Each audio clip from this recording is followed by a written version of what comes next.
All right, ladies and gentlemen. What's Welcome good, people? back. Welcome back. Frequency response. It's the new jingle we're coming up with. DJ like Gates, it. open the gates. V-Rob, also known as Rob. V-Rob in the building.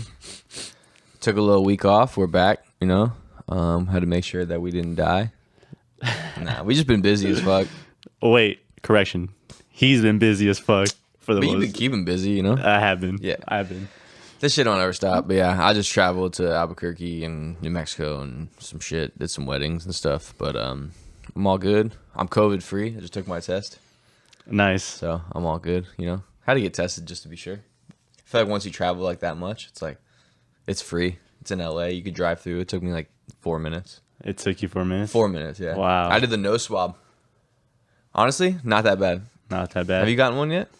I did the saliva one. Yeah, I Where did they the make saliva you one. cough into your, Oh. they make you cough into your elbow Oh. 10 to times get like extra. the phlegm? I haven't done that one. And you'll Was that a drive-through or was that at the office? drive through. Yeah. Okay. All right. It And- took me like an hour and a half, though, in Woodland Hills. Yeah, the first one I went to took forever. I think it's because people are scared of the nose thing, so everyone goes to the mouth swab. So it takes longer. But the nose swab, literally nobody in line. But it wasn't bad. 1 centimeter in your nose. Surprisingly, I was actually kind of looking forward to sticking it up my nose. I ain't gonna lie. You a freak. I know. You thought your nose. Okay, anyway. I'm just being honest. I was looking forward to it. You know, Why? I need to know that. I just want to know how it feels. Who the fuck's calling me? For real? You like shit? Were you one of the kids that stuck pencils up your nose? I actually don't like anything up my nose. I feel weird about my nose. My nose has always been weird. It made me want to sneeze, like, after. Made you Because want the to little sneeze. bristles, like, kind of, like, hit my nose hairs. And I was like, I sneezed, like, 5 times after that. Enough Anyway. of that. Enough of that. Although that was very nice. Yeah. Frequency response. Just highlight why we're here. We're here to, like, just give information to new engineers, existing engineers, beat makers that want to get their production better, artists that maybe want to start recording themselves just to get the ball rolling on stuff, not waiting on everybody to get shit done. Because, I mean, at the end of the day, if you're not paying somebody, it's like you can't really hold them accountable, right? Facts. Yeah. So, I mean, what have you been up to for the past week then? Because you said you haven't been busy, but you've been staying busy. So I know you've been working on something. I've honestly just like been writing. I've been writing. I cut myself from social media. Okay. That's why you don't see me there. But I've Okay. been writing and recording myself. You deleted it? Your Well, social media? Nah, I just Okay, cool. Don't do that. Nah. You're just pausing, yeah. I feel you. All right, so you're about to start rapping again. I've been rapping. You sent me that one track, so. And that was just like the first take. That was Like the that's not warm-up. even the final. Like I did some effects later on. I will say I can tell your ears you've connected the synapse. And do you think so? You get it, I think you get it now. Like, as far as the style that, like, like what shit sounds like these days. Because you can just record on the mic, but, what did you do to those vocals differently than you normally do? Definitely pushing them a little harder. Well, I did a compressor. I Yeah. did a sort of fast attack and a a fast to medium release. Okay. So I could get the because I emphasize some of those, but they're Yeah. like very low. So I want the compressor to get it. So they kind of come up. Also parallel compression. Yep. I just added distortion to my vocals, EQ'd it, cut out the lows, and for the most part, it boosted my Blended the signal. correct. Okay. Blended the signal, and then it affected my It's more 1K of a- range. It's more of like a gritty track too, like the beat and the 808s. I feel like when you have a song that's heavy 808s, Yeah, you kind of need that grit to like cut through the mix, right? right. So, I definitely noticed that. That's cool. I also added effects like the Abbey Road vinyl. Mm-hmm. There's a preset that adds grit to it. I also added in a Pultec EQ, just on everything. Yeah. I mean, honestly, it was super fast. Yeah. It's super fast. Yeah. But you're learning. I like to believe so. You're picking up new skills, and that's what this show is all about. You know, like I'm picking up new skills. You're picking up new skills. They're picking up new skills. So, so writing, and then are you recording on your own beats or? This last one that I showed you was actually a dude online. Oh, okay. I'm a huge fan of his beats. Okay. You know, that boom bap style. Yeah. But I like his ear. His name is Homage Beats. Homage. Homage got that vibe. All right, and then what do you notice about his production that stands out to you that you like? Feeling, simplicity. Okay. That's it. That's really feeling, simplicity, and just that raw sound of that boom bap. Yeah. Because, I mean, at the end of the day, it's not many sounds. It's like a handful of sounds that come together to make this beat, right? Right. Basic drums, a sample. Yeah, I find a lot of times when people have to add, like, 20, 30 tracks, you're hiding something. You're hiding the fact that something's not hitting right, you know what I mean? Mm-hmm. So you just keep adding and adding and adding, and you're like, this will sound better, Like, and that works sometimes, but especially for boom bap, it's like, if your drums ain't tight, the bass line ain't tight, there's not really much you can add to fix that, right? Mm-hmm. So, and I mean, is that kind of like your favorite part of beats, is like drums and bass? Surprisingly, drums a lot. Bass, For sure. I could do with or without. Okay. Like a bass line, a good bass line. I could do, if it's a good one, I just like it. Like, I'm just like, damn, that is hard. But something to a good bass line that gives you like a good feeling, I feel. Mm-hmm. Yeah. But if it's not there and the beat is still good with the sample, hey, I'm good. True. Yeah, because the boom bap, like the low end's not as important, Right. It's like the vibe. Mary Jane! We got a guest up in the house. We got a guest. She's knocking the camera. This dog is actually up for adoption. Her name's MJ, Marilyn. She's fostered here. She looks really cute from this angle. She is really cute. If you're interested, hit us up. She needs a home. She'll be good for the holidays, but maybe the beginning of next year we can get her a home. We'll see. All right, run along, Papachito. Oh shit! I mean, since we last talked, let's just put a real clap on for America. Oh yeah, the election. Got the Cheeto out of there. Goddamn! And he finally was like, "Yep, I lost." He finally admitted it. Oh, he finally did. Yeah, like he was trying to sue everybody for like weeks. We're gonna recount this. This is not right. The American people deserve more. I'm like, get the fuck out of here. I was in Arizona. Pull up to a gas station. Trump flag, Trump truck, Trump hat, Trump shirt. You know what I put on the radio? That fuck Donald Trump. YG, I bumped that shit. I played it like 4 or 5 times in the parking lot. Like Roger and Abby went in to go to the bathroom, and I was just outside like, fuck Donald Trump. Everyone was just giving me looks and shit. And then there was a couple people that were like, yeah. I was like, yeah, fuck all y'all. Shout out to YG. That's a good song. Yeah, that was tight. Oh, speaking of YG, I actually watched a video from MixedByAli. Okay. When he was mixing Surgery. So good. So good, bro. I haven't seen the video. I gotta check it out. But what did you pick up from it? How he solos vocals. Like he would mute a lot of sounds and he would just play the percussions with the vocals. Then he would mute the percussions and just do it with the instruments. Yeah. So he would just kind of almost mix in pairs. The relationship between the instruments. Right. And especially the instruments that are in the frequency range of the vocal, like percussion and strings and synth and stuff like that, Just about everything. Just about everything, yeah. He did it, drums too. And the way that he mixes, the way that everyone should mix, the kick is important with the vocal, Yeah. Because really, like, sometimes the kick is the loudest fucking thing in the mix. So, like, the kick and the vocal have to be, like, competing in order for you to be like, ooh. That's hard. I like that. Hey. Yeah. That's cool. Was it like a Twitch thing or? It was a Twitch thing. Yeah. I believe he recorded it. It was like a 3-hour video. I only watched an hour and 20 minutes. Okay. But just in those hour 20 minutes. God damn. Did you have to pay for that or what? Like hey! Hey, mate. Let me put it out real quick. Oh.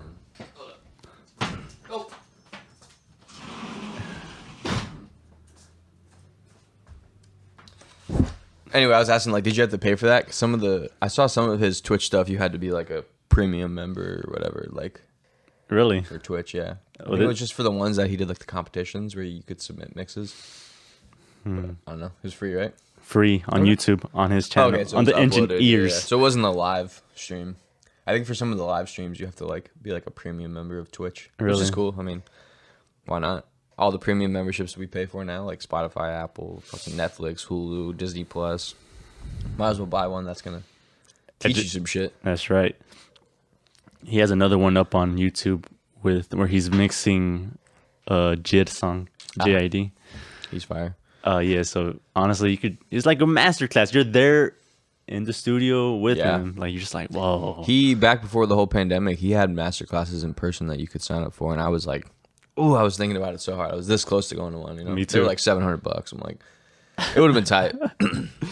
Should have done it. Woulda, coulda, shoulda. But you know, now that we're online, it's like it's the same thing. That's the You're same there. thing. You just can't necessarily ask a question, but I feel like he answers a lot of the questions. He knows what you're gonna ask. His thing is you watch him work, and then you kind of write questions. So when it's question time, he kind of answers those questions later in the video. I didn't watch that part yet, but Okay. that's the vibe I got. Because he would say, Yeah, yeah, man. I'm going to just work. Just watch me work. And, you know, we've got questions. Just write it down. When we get to it, we'll get to it. You can really tell that someone loves this shit when they want to teach. So like, shout out to Ali for like getting that platform up to teach people.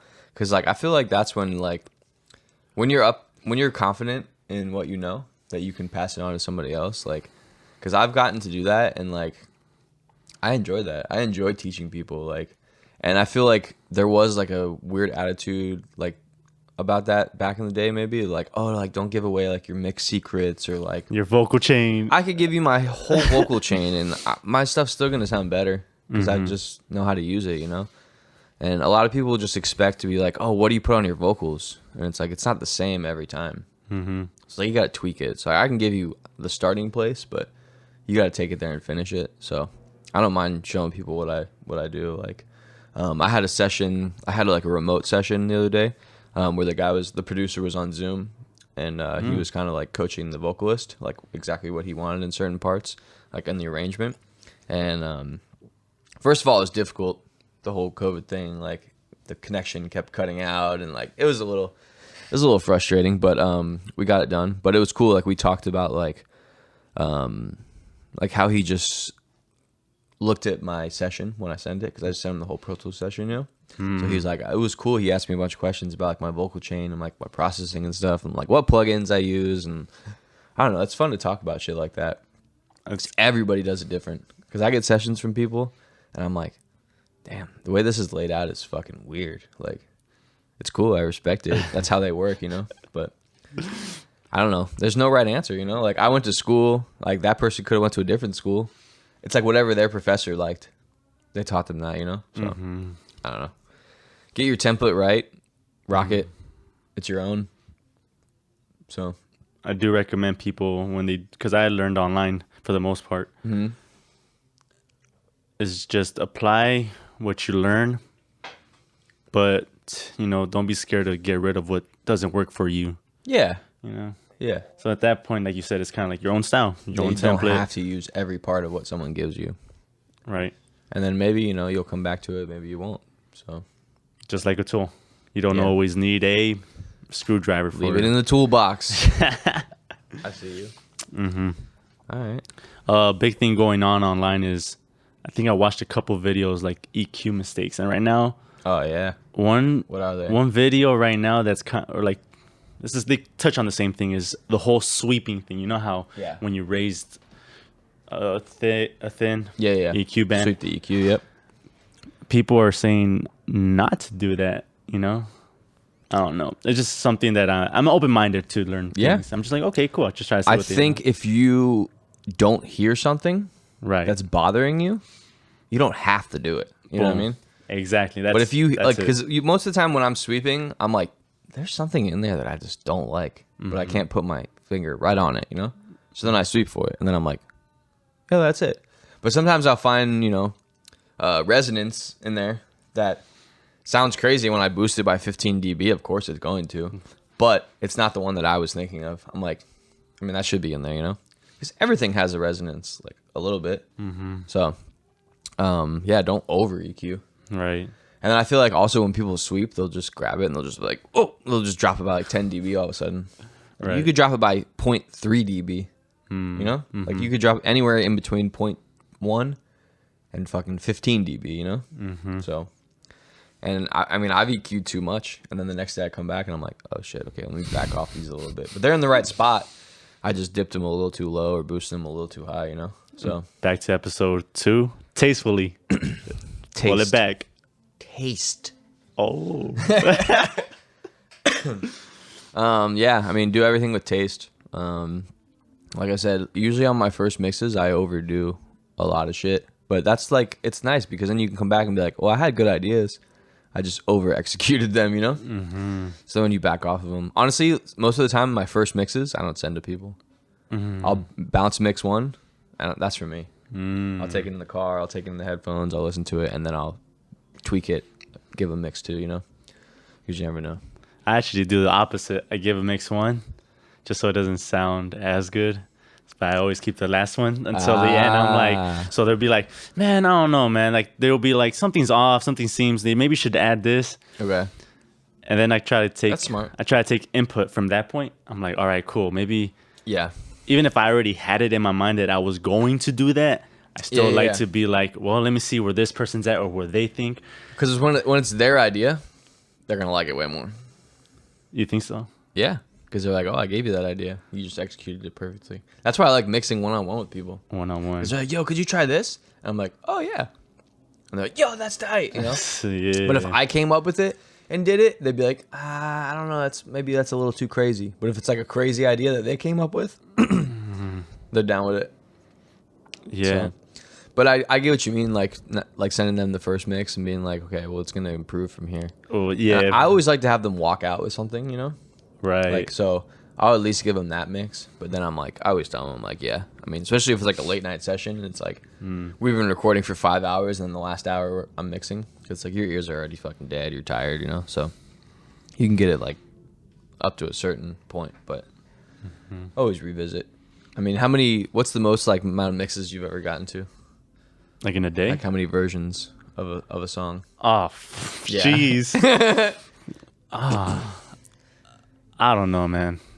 I don't know. It's hard to count. I really don't count at that point. It's like just bounces, because I'll do like, I'll label them like mix 1, mix 2, mix 3, Me too. version 1, version 2, whatever, mastered 1, mastered 2. Right. Just so I can kind of keep track of the hierarchy of like where it came from, you know? Mm-hmm. One of Hassan's tracks from back in the day had definitely like mix 30. Whoa. No lie. And I mean, it was over like, a year. Damn. I've never gotten to that point. I think only like 10.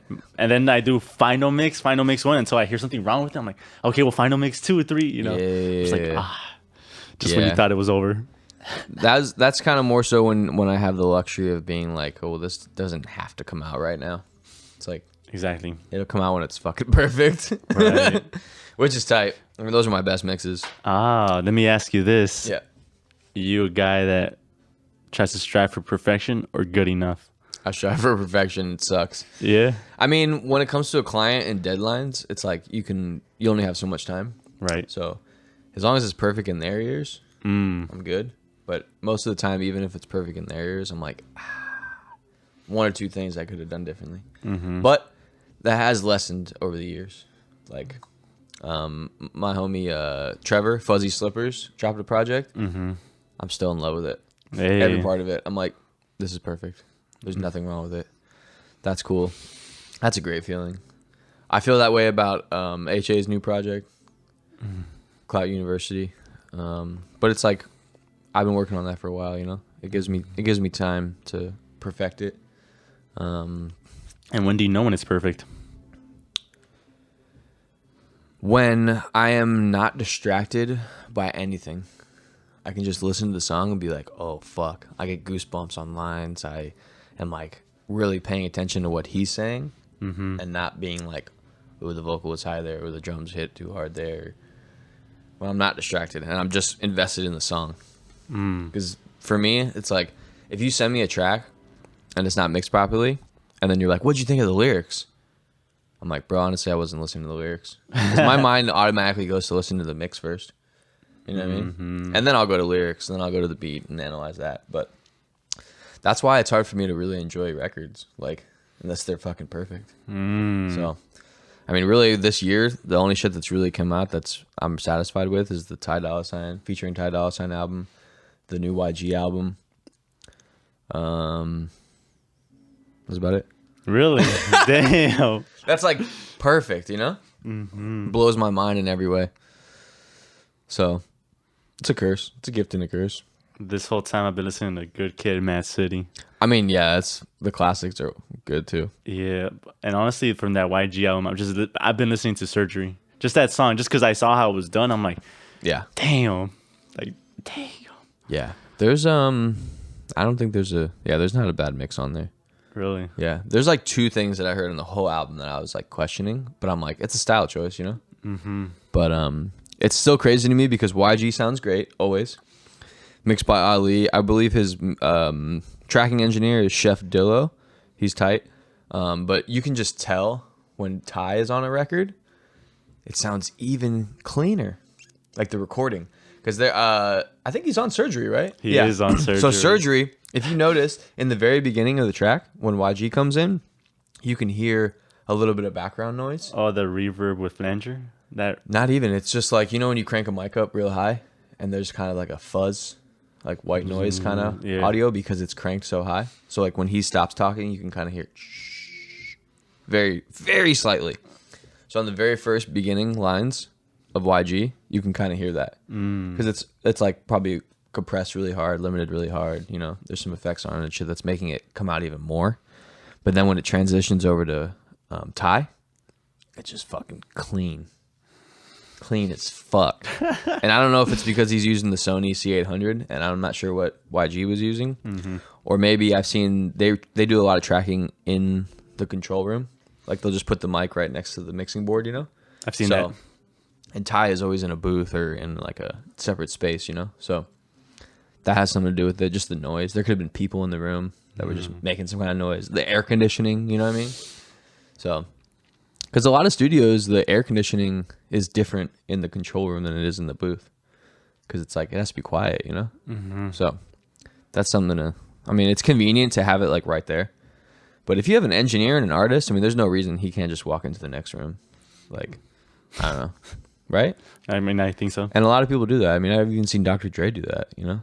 But he's probably tracking his own vocals and shit because he doesn't, I don't know if he trusts anybody to. If I was him, I wouldn't trust anybody, but I don't know. Yeah, I mean, I think him and Kanye were working on something and they're both like hands on.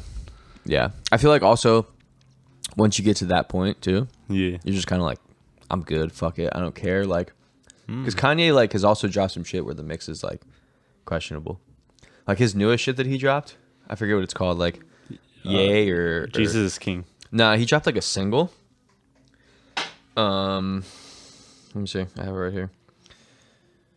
He dropped a single called Nah Nah Nah. Okay. Let's see.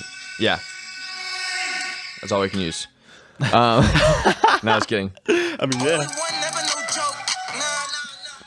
It's smashed to all hell, but like the drums don't hit. I'm like, it sounds okay, but he probably fucking mixed it himself. He probably didn't hit up Mike Dean because it cost however much, you know. I wonder the prices. I ain't gonna lie to you. Yeah, I mean they're top. The top label, notch. if the label's taking care of it, it's like there's no money's no object, you know. Right. But I for a single, he's probably just like, I mean, Kanye can mix, you know. Yeah. You know he can do it. Yeah. Or he's got people like assistants that nobody know what they're doing or whatever. But you can't trade that for someone who just really takes the time, you know. And he's a producer, so I would expect for his drums to slap. So when they don't slap, I'm changing it. So for you, when drums don't hit, you change it? I mean, if it's a Kanye song, hell yeah. Really? Kanye West is known for, you know what I mean? Like, if it's like a boom bap, they don't need to slap as hard, you know? Like, they could slap, but they don't need to, like, the low end. There's not, you know. I don't know. Kanye is known for, like, really good low end to me, like, in a lot of his production. So I just look for that. One song that comes to mind is Freestyle 4 in Life of Pablo. Yeah. And I believe it's Wolves or FML. I forgot, but yeah. Wolves with Frank, yep. Yeah, that was hard. Yeah, I mean, when he drops an album, it sounds great. You know? Yeah. I mean, Jesus is King sounded really good. What was the one before that? Yay. Oh, dude. Yeah, Yay That was shit slaps. Kid See Ghost with Kid Cudi. That shit slaps. Mike Dean. Mike Dean. You know? If you have the money and you want it to sound amazing, hire Mike Dean. I don't know, Mike Dean or Mixed by Ali? I would like to see them like go at it, like battle a mix, like each mix something, and then pick. I think Mike Dean's kind of in his own lane too because he adds production to a lot of the mixes. He'll add like synths and shit, you know. So that, like, think about it if you're mixing something and you're like, it's just like a little thin here, it needs something. But if you're not a producer, you can't just pick up a keyboard and add something, you know. You could probably figure it out, but for him, like, he's a fucking wizard on the keys. So he is a wizard. I've seen him work. That helps. I remember watching a YouTube video of watching Mike Dean playing the Moog. Oh yeah. Oh dude, Bro, intense. His hands are going at it. He was just in the studio with Ty. Like, they were fucking around with the Moog. I saw like IG Live. Yeah, I mean, that's one thing. Like, I wish I was better at, you know. But I just don't get the practice on it, you know. If I had like keyboard sitting right here, you know, it'd be cool. But I don't know. So let me ask you, MixedByAli or Mike Dean? For me, Yeah. I will say this: MixedByAli has some of the cleanest mixing. Very clean. I would compare him more to like a Dr. Dre when it comes to mixing. And I like MixedByAli a little bit better than Dr. Dre, just mixing wise, like my ears, because Dr. Dre, I think I've said this before, Dr. Dre's mixes are very like high end heavy, which I do love high end, but to a certain degree. Sometimes it's a little too much for me. I think we talked about it with the vocals, you know, like the hissing and the Yeah. He doesn't take the time to tweak that because I think he's just like, fuck it. So MixedByAli cleaner, Mike Dean more creative as far as his like effects and like the way he drops out shit. And but I'm also speaking on, you know, old stuff, you know, like Birds in the Trap is still like, it just sounds so good, and there's just cool shit in there that like I'm like, damn. That album changed the way that I mix. And I mean, MixedByAli stuff, it just makes me want to be a clean and really professional sounding, you know? Off the top, I'm gonna just pick MixedByAli, bro. Yeah. I'm gonna just go with that. They're great. I mean, To Pimp a Butterfly, For sure. you know, Yeah, that was probably a hard album to mix. like you said, clean. clean. Very Very clean. If you're going for clean, you go with him. If you are, I'll say this: MixedByAli works with more talented artists. Mike Dean works with people who are more creative. They're not necessarily like Travis Scott doesn't necessarily have like, oh, he has a great voice, you know. He's got a cool voice, but Mike Dean makes him sound fucking tight. You know what I mean? YG's tight. Kendrick is good already. You know what I mean? Like, without them, they'll be all right. I think Travis Scott without Mike Dean, he wouldn't be where he was without him. You know I what I see mean? what you're saying. So, I see exactly what you're saying. but I enjoyed that sometimes. Like, I have some artists. Well, not me. Sorry. There's some there's some artists that, like, you know, they have good ideas and stuff, but like their voice isn't like the greatest. So it's like you need all those effects, but that's what they pay us for, you know. So there's a lot of artists out there that aren't that good, but their engineers are fire. That's true, man. Yeah. I've been thinking about following the Russ blueprint, you know, where you just release a song a week. Just boom, release a song a week. And speaking of Russ, I actually saw on your IG story, you posted a picture of Russ, Absol in that one room. I did. Did you watch the video? I did not. I posted it. I can't say yet, but I posted it because I might possibly have a mixing credit from one of those guys. Huh? Yeah, say that again. I can't say anything else. Say that again. I may or may not have got a mixing credit from one of those artists. One of those two? Correct. Bro. I can't say anything. Bro, But yeah, it's stack your credits, you know? Like, I think my biggest credits to date, which I'm pretty proud of. Some people might not know who the hell they are, but they're tight. King Los and Bizarre from D12. D12. Those are like, I don't know.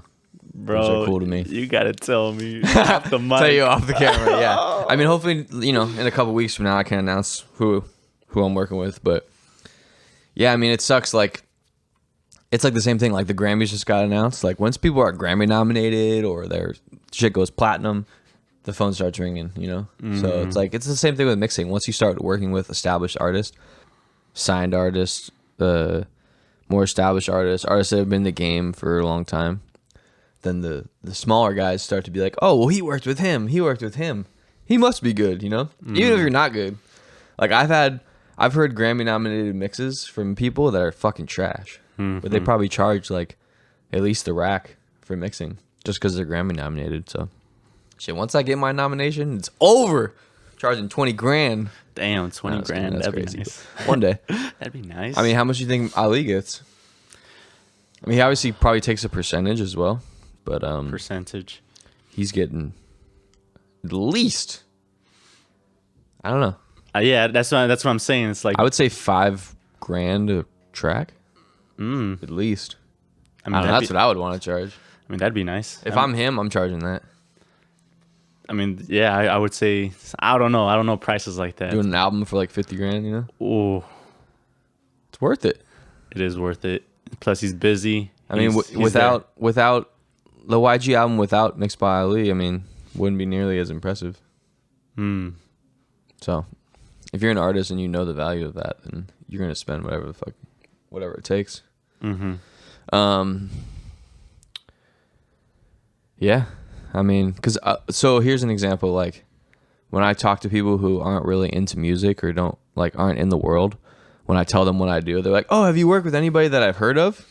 And I'm like, "Probably not, but I'll rattle off some people that you should know because they're tight, but they're also like independent, like kind of local, you know." So it's nice when you have a couple names that people really know, and you're like, "Oh yeah, I've worked with blah blah blah, I work with blah blah," and they're like, "Oh, okay, so you really do this shit."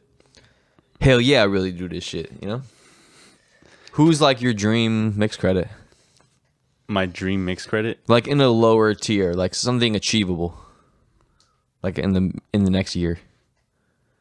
Oh, you talking about when I mix somebody? Yeah. Damn, bro. I don't know, man. Within a year. Like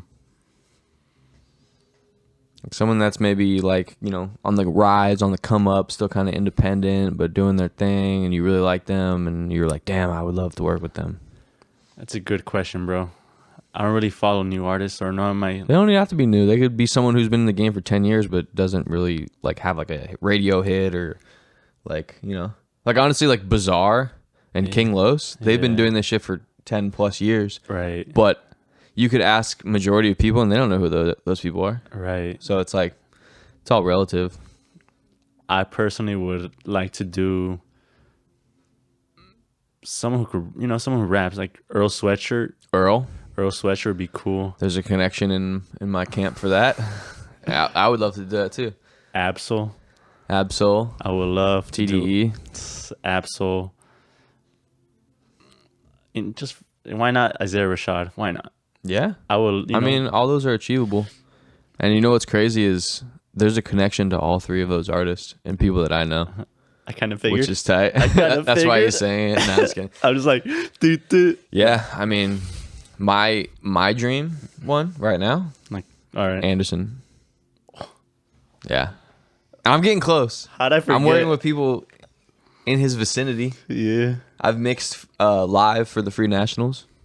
So that's close. They just got Grammy nominated. Congratulations to them, to T-Nav and the whole team, you know. They're fire. It's cool being close to people that are Grammy nominated. Like one of the artists that was on our Taste Buds show, Ray Khalil, Grammy nominated for Lockdown, Anderson .Paak. She did some writing on that. Really? So she's Grammy nominated. Hey, that's cool. The homie Laven Kali, he's Grammy nominated for a handful of things. The John Legend record that got nominated in the R&B category. Yeah, a lot of people around me are getting nominated, so I'm like, shoo. That's a good first step into me maybe being nominated one day, you know, just to know people personally that are nominated. So that's cool. Anderson .Paak is a good one though, bro. Yeah, that's bro. really good. That shit would be crazy. And you're a huge fan, by the way. It would like, be, yeah, it's the saying. It would be hard for me because I'm such a super fan, but I would be chill, you know. I'd be chill, but I'd be like, fuck. I'd be just like, I don't want this to end. This is tight. But yeah, so the best way to get these dream mix credits is to record artists that are on their shit. It's like a lot of these credits that I've gotten, it's not like I'm just booking a session directly with these people. it's my artists are getting these people to feature. So they have the contacts or the money, you know, to pay for the feature. And then I get to mix it. I get to record it, you know? So that's cool. And then my hopes is that, you know, they hear what I'm doing and they're like, oh, well, we need an engineer too. Hit us up. You know? Hit us up. That's cool. That's how you build. I mean, with artists, you got to build with your artist. Like the artist relationship with the engineer, with the producer. Like, you know, you've heard it before. It's important. You can't just do this shit on your own. Like, I wouldn't be doing I'm not an artist. I mean, I try to be sometimes, but like, I ain't shit. The reason I'm progressing the way I am is because of the artist around me. So you got to find that artist and like just build with them. So I would say I have 3 artists that I've built with over the past at least 5 years, some 10. Like Hassan, HA, it's only HA for like 10 plus years. Shaw, Infinite, at least 5 years. Louis King, 5 years. So I grow with them. You know, we trust each other with our shit, and I don't know. Like I said, if you take that weight off of an artist's shoulders, it's gonna let them flourish. So, right, because one less thing they have to worry about. Yeah, they could dedicate their time. They know where they're going. What'd you say? They could just dedicate their time to create. Yeah, to writing, to producing, to whatever they want to do. You know, so I highly suggest to do that. You know, I mean, since the first episode started, have you worked with anybody new? Honestly, I would say no. Yeah. I'm weird, bro. I mean, I love mixing, but I don't know, man. I ain't really getting clients like that. Have you tried like just cold outreach? No, dude. Give it a shot, you know? Like reaching out to people? Reach out to some artists that you know of, that you followed, that need the help. Hey. And don't just hit them up and be like, yo, your mixes suck, let me in, you know? Be like, hey, bro, like, I just like started I got my own spot going. I got, you know, this equipment, this is some mixes I've done. Like, I really like your stuff. Maybe we could work together. Maybe I could help you out with some mixing, blah, blah, blah. Anything. Because if they don't have, like, a team, people appreciate, like, oh, man, this guy reached out to me. Like, he wants to help. He wants to be a part, you know? I usually just be like, you know, I like what you're doing. I want to be a part somehow. Join the team. So, and that shit works. I could see that. It's also kind of hard being, like, a beat maker / artist. You know, when you're trying to juggle all 3 hats. Yep. Like lately, since I've been writing, I haven't created any beat. Yeah. Not one beat. It's hard to do it all full circle. Like, right. That's kind of why I quit everything else. Really? Just focus on one thing. Yeah. And I mean, I'm not saying that's the right thing for everybody, but right. People always ask me like, "Oh, you still produce?" And I'm like, "Not really." Right. Like, I don't know. I think it's also like, I just love mixing more than producing. So I think whatever you love more, you should probably do. Like, really? So I mean, you like to probably make beats more, or where's the real love? That's a good question. Where's the real love? All right, I have love for all 3. I ain't gonna lie to you. I really love the whole process from beginning to end. Okay.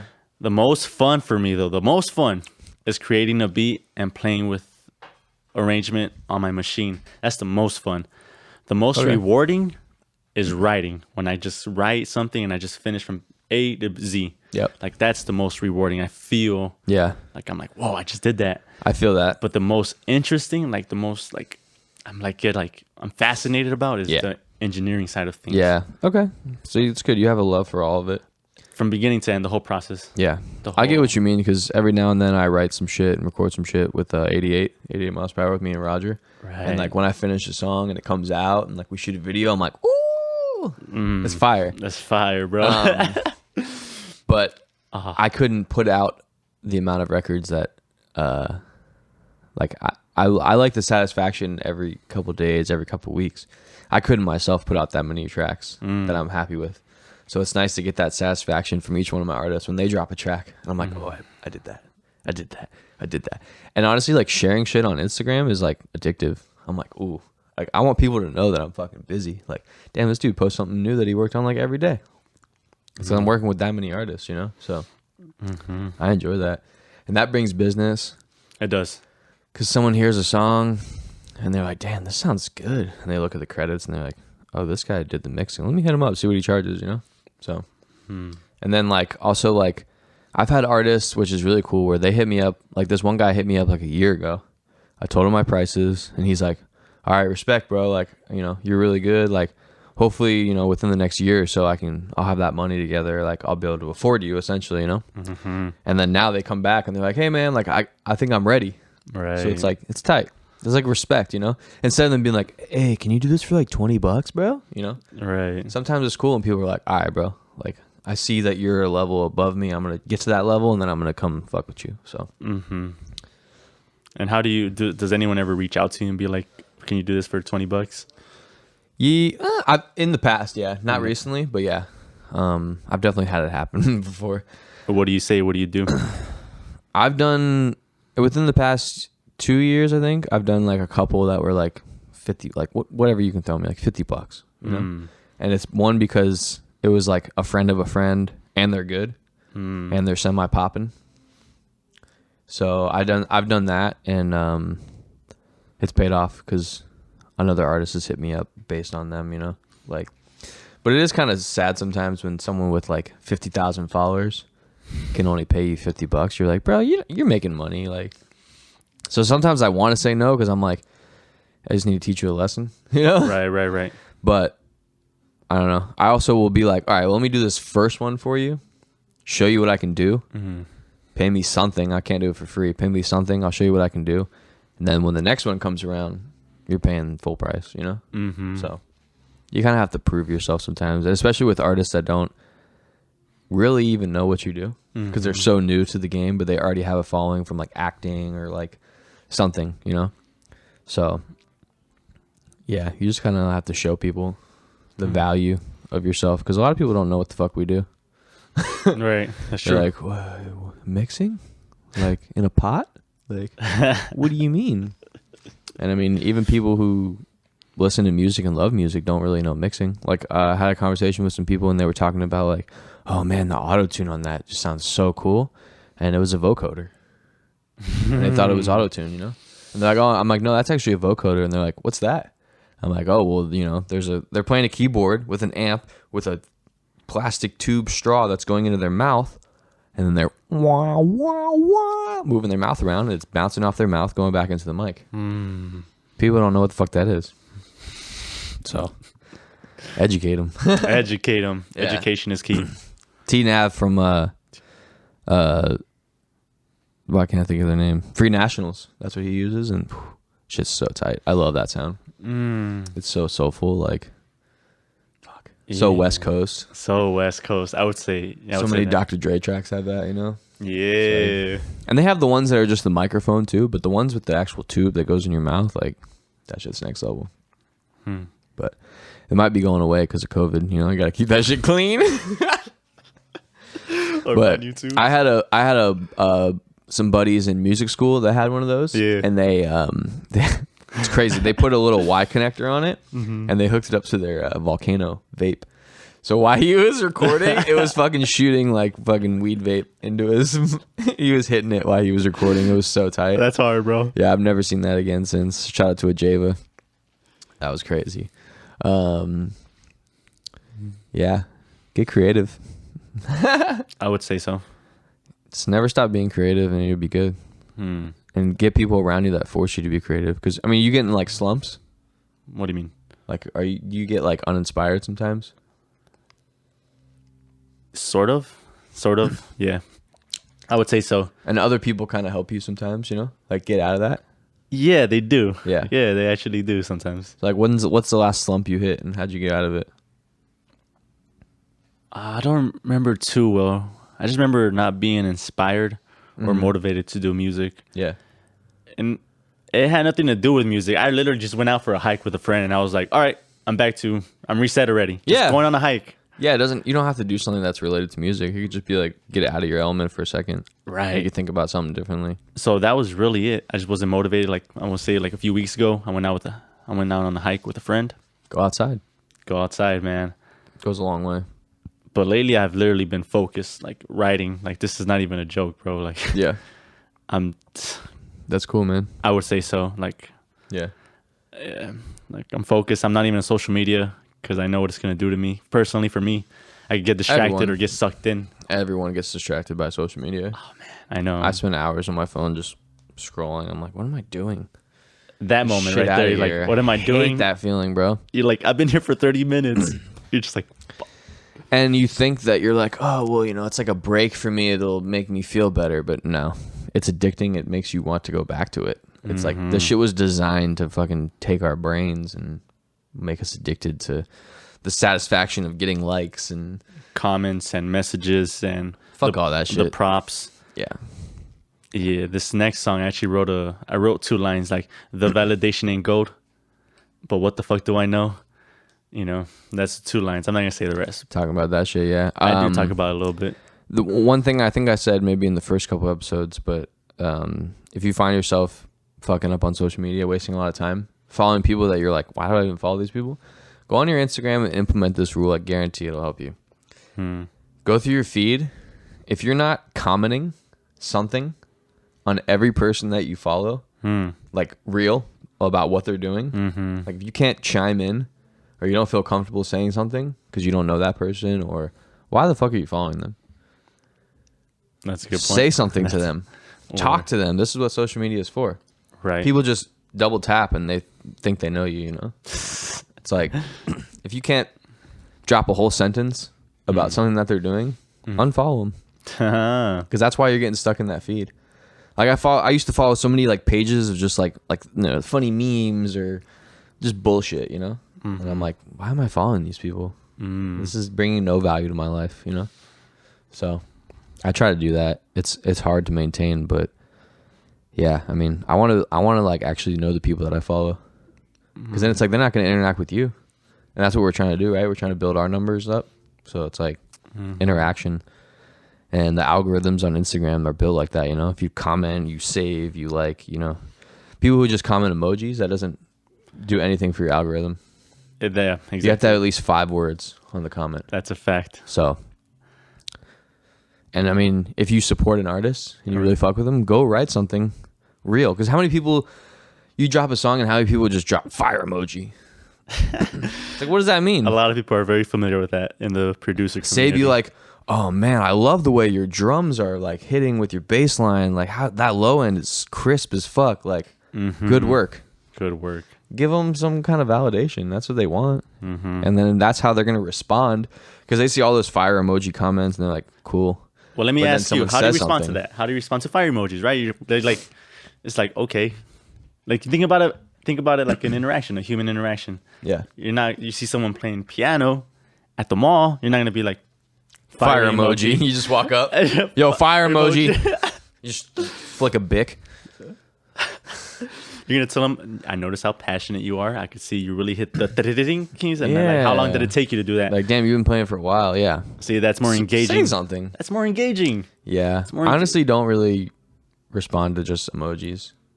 I do just in case. Maybe just like a little Yeah, that's what I do. I was respond like, with another emoji, Exactly. But Exactly. I don't want to. I don't know. But you're right, as far as like the social media game, and that does play a big part for producers, mixing engineers. That's our marketing. Yeah. That's our marketing. So I get 95% of my business from Instagram. I used to when I used to be on it, Yeah. because people notice you. They're like, they start. Like, I have a website, but I mean, some people go on it. Shout out to them. But most people are just on the Instagram page. I post a cool photo, or, an artist tags me as the engineer. And then people are like, ooh, I want to check this guy out. So I just finished an acoustic track with this artist Luck and Vanessa Michaels. Nice. They went out to the Salt Flats. They did like a Salt Flats live session. Okay. That was cool. So we did some recording and I mixed it up, and she's an amazing singer. Really, really strong, powerful voice. How is mixing, like, just acoustic? Is there no drums? Nope, no drums, just guitar. Just guitar and vocal. So I Oh. mean, there's a lot more room for error, How do you tackle that? Use the MixedByAli method. Clean, because you can't hide noise with drums or bass or anything, So if it's not clean, you're fucked. But yeah, I mean, recording acoustic guitar is always interesting. That was the first time recording acoustic in the booth. Clean. don't always think you have to use the highest quality mic for guitar. Okay. Like you could literally use this and it's going to sound great. And then as far as the vocal, like we didn't do too much layering because it's like a live feel, you know. We did a couple layers and stuff like that, but you know, we backed off on all that because if you add a bunch of layers and there's just a guitar, it's like it just doesn't sound right, you know. So keep it live feeling. I'm obviously using like different reverbs than I usually use, like not really using like delay or anything, you know. Keeping it simple, keeping it open. So yeah, it's a different approach, but it's nice. Do you cover the low frequencies? I mean, because a vocal and a guitar, I assume is like from 100 to like and up, right? 100 and up. Like, do I add anything you're saying or what? Or do you fill in the low frequencies or no? You just leave it the way it is? Yeah, leave it open. No, nice. Yeah, because I mean, if there was like a bass guitar on it, then yeah, obviously. Right. But yeah, I get what you mean. Like, I'm not like boosting the guitar like crazy, you know? Right, like, right. That's not necessarily. Like, we're in kind of that high, low, mid frequency range, you know? There's nothing super high, there's nothing super low in there, so. Okay, cool. Keep it in that bubble. But when you do add reverb, it does kind of cover for the high frequencies, right? A little bit? For sure. It adds a little. Yeah, it's definitely like mid-range heavy, I guess, high mid-range. But that's cool, bro. I put like some crazy like mountain reverb because it's like they recorded it. They recorded the video out in like a mountain setting, so I wanted to match the environment, you know. So that was cool. You know, you got to make it sound like it was like I wanted to make it sound like it was recorded wherever they recorded the video, which it wasn't obviously, but I think it depicted that. So I'm gonna be posting that soon, so y'all can check that out or go to her page. I'm really interested in doing the live stuff more too, because now that COVID and like the show, because I used to do a lot of live shows and mixing and stuff like that, but none of that stuff is ever really recorded. So now that COVID's here and like everything's, all these sessions, they're recorded in a studio or in a room, it's like there's more control, there's more shit you can do to it, and then you get to watch it. So that's tight. That's super cool. Yeah, like I've done some live shit with Reggie Beckton, and I want to do some live stuff in this room. You know, I want to do some more like Twitch performances and stuff like that. So definitely been working on trying to get that going. The video aspect and the audio aspect and the lighting and the vibe and all that shit. Full band. So that'd be cool. Done a couple like live sessions. Did a live session for Ray Khalil. That was where I got to do Free Nationals. That was tight. They just pulled up because she has a record with them. Yeah, live shit. If you need live mixing, holler at me. Have you ever done live stuff? Never. Yeah, it's a lot of pressure. It feels like a lot of pressure, especially when there's like 15 people in the room. It's like you can't fuck up, because if you record some bullshit and then give it to them, they're like, "Well, that whole day was ruined." Like, you know what I mean? Oh, dang. Yeah. So all bad. Yeah, that's how you lose a job real quick. But that's how you learn too. But yeah, I mean, when I started taking live stuff, I didn't know what I was doing. Like I did like stage managing like for this club in downtown, Multiply, and every night they had a band. And when I first took the job, like this is literally how I got the job. I was DJing at this venue, and their sound sounded like complete ass.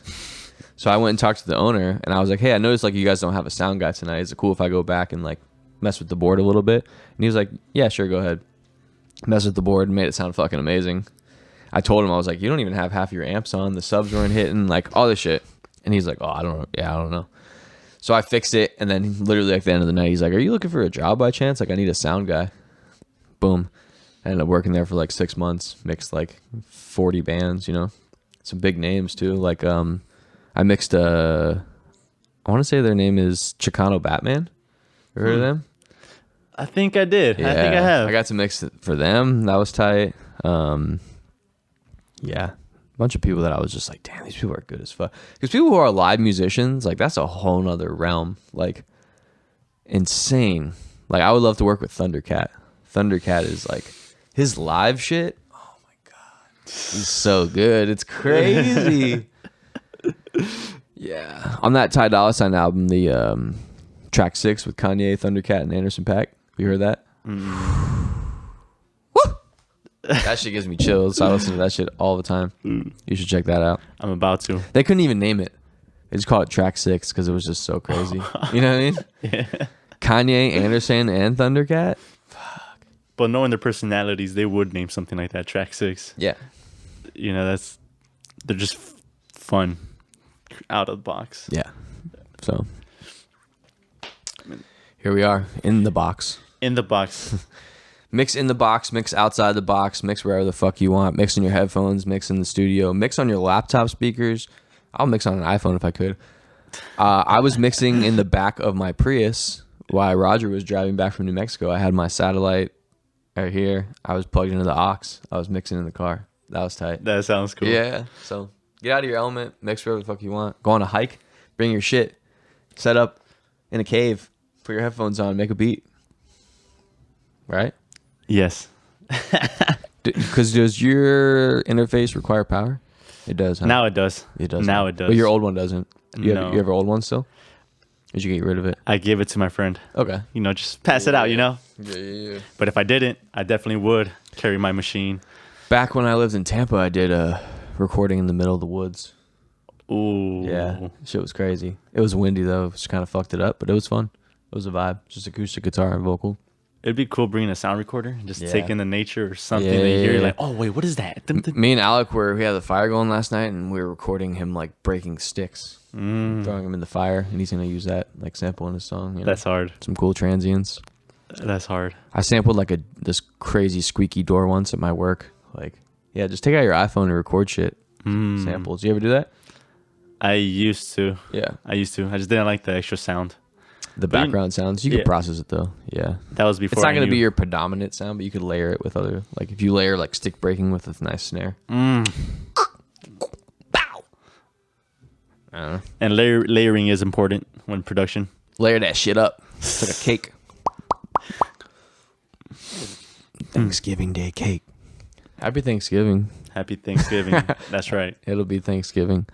Black Friday deals.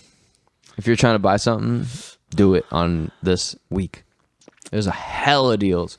Off the top, Waves is giving away a free CLA plugin. All you have to do is go on the website, put your email in. You're going to get that shit on Friday. Have you got it? You get it on Friday. I signed up. Oh, So I recommend you do the same. I just shared it on my Instagram. oh that's right. Ozone Vinyl.